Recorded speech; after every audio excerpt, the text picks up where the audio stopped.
Chapter 20. The Tormented Terrorist. As often as their skin is burnt and singed, roasted through, we shall change it for fresh skin, so that they may go on tasting the torment. Islam's 6th year dawned like all others. Mohammad scurried off on yet another terrorist raid. Tabari. Allah's messenger set out 6 months after the conquest of the Qurayza. He went to Lihyan, seeking vengeance for the men betrayed at Faji. To take enemies by surprise, he pretended to go north. Then he veered to the left, and having passed by Yain, his route led him directly by the main road of Mecca. But the bad boy had earned a bad reputation, so... Ishaq. Muhammad found that the Lihyan had been warned. They had taken secure positions on the mountaintops. After he failed to take them by surprise as he intended, he said, "If we go to Usfan, the Meccans will think we have come to terrorize them." So he set out with 200 Muslim riders before halting at Usfan. Then he returned to Medina. In Islam, crime evidently pays.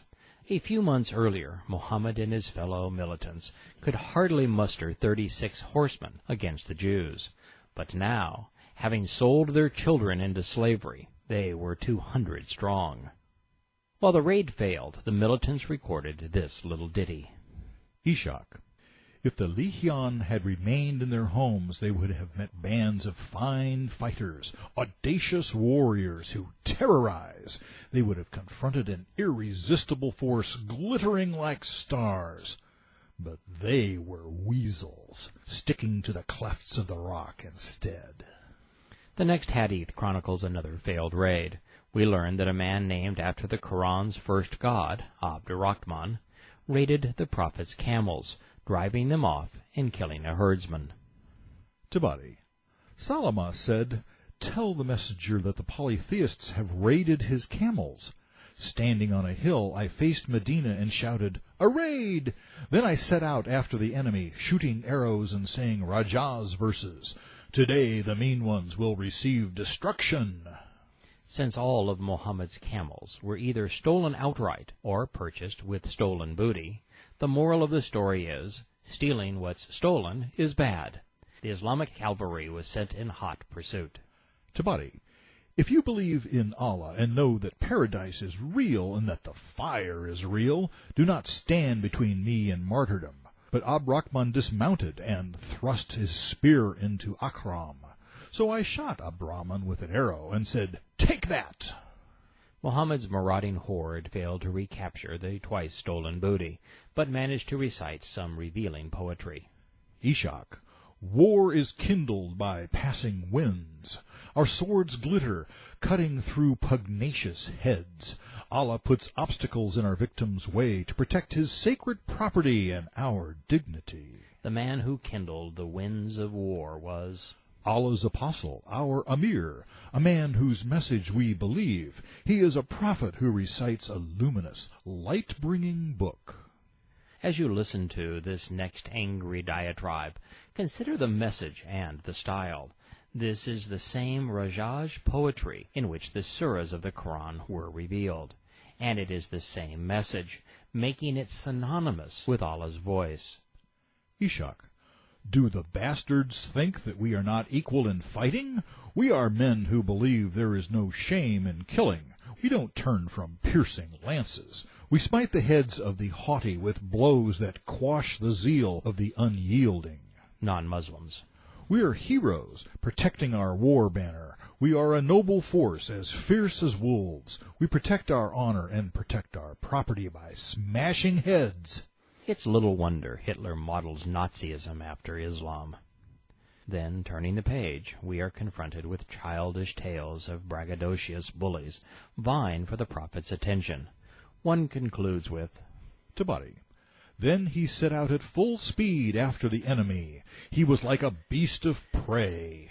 Fixated on raiding civilians, a series of traditions praise Muslims who could shoot and shout at the same time.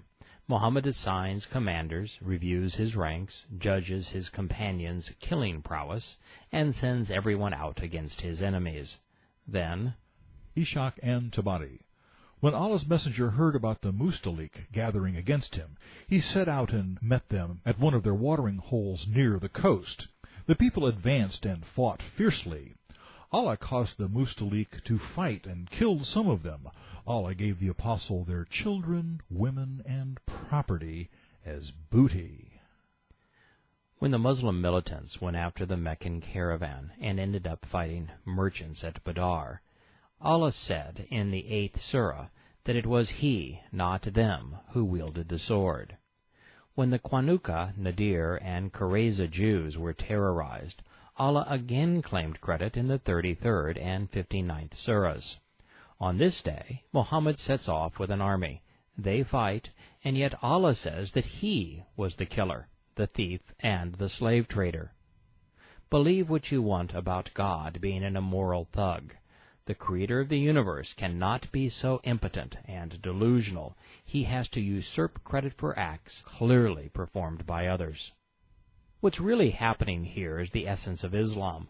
Muhammad needed a spiritual endorsement to make his vulgar deeds, piracy, the slave trade, and terrorism, seem godly. By alleging that Allah perpetrated the crimes, Muhammad obfuscated personal responsibility for his heinous behavior. Islam's founder was a rather simple character.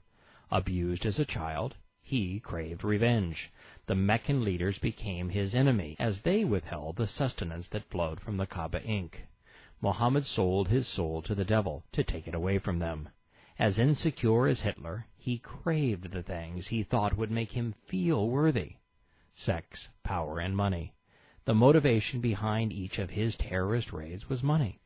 Allah's alleged endorsement of his dictatorship gave him power. But let us not forget about sex. The king of the Banu Mustaliq sired Juwayriyah, the most beautiful woman in the land. She was taken by the Prophet. Placed into the context of these historical hadith, the following tradition from Imam Muslim is untrue. An invitation to surrender was never part of Muhammad's battle plan. Muslim. Aoun inquired whether it was necessary to extend to the infidels an invitation to submit to Islam before murdering them in the fight. Nafi told me that it was necessary in the early days of Islam. The messenger, may peace be upon him, made a raid upon the Mustaliq while they were unaware and their cattle were having a drink at the water. He killed those who fought and imprisoned others. On that very day he captured Juwayriyah. Nafi said that this tradition was related to him by Abdallah Umar, who was among the raiding troops. The first Muslims admitted that they were raiders who launched surprise attacks on unsuspecting civilians. This is textbook terrorism. They confessed to murder and to taking captives whom they sold into slavery. They even confirmed Muhammad's personal involvement, acknowledging that he killed, that he imprisoned, and that he captured Juwayriyah, the chief's daughter. This is a very unappealing picture, one completely inconsistent with a religion worthy of human souls. What's more, the premise of the hadith was rejected by the body of the tradition. There was no invitation to Islam. This was a surprise attack by armed raiders on defenseless and unsuspecting civilians. The stated purpose was to assert Muhammad's power over Arabs, to steal their possessions and their lives, turning them into slaves. In a way, it was Islam.